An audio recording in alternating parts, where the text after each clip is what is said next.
হরে কৃষ্ণা। আশ্বিন মাসের কৃষ্ণপক্ষীয় একাদশীর নাম ইন্দিরা একাদশী। আজ হচ্ছে সেই ইন্দিরা একাদশী। ব্রহ্মবৈবর্ত পুরাণে এই ইন্দিরা একাদশীর মহিমা বর্ণনা করে উল্লেখ আছে কিভাবে মহারাজ ইন্দ্রসেন নারদ মুনির নির্দেশে খুব নিষ্ঠা সহকারে এই একাদশী পালন করে তার পিতা, যিনি পূর্বকৃত কোনো কর্মের ফলে নরকে পতিত হয়েছিলেন, তিনি উদ্ধার লাভ করেছিলেন, তিনি ভগবত ধামে ফিরে গেছিলেন। এখন চলছে পিতৃপক্ষর সময়, তাই পিতৃপুরুষদের উদ্ধারার্থে অবশ্যই এই একাদশী খুব নিষ্ঠা সহকারে পালন করা উচিত।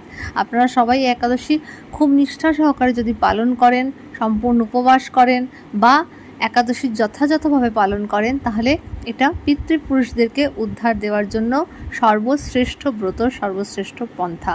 আজকে এই মুহূর্তে আপনারা দেখতে পাচ্ছেন আমাদের বাড়িতে একাদশী ভোগ অফারিং কী কী ছিল।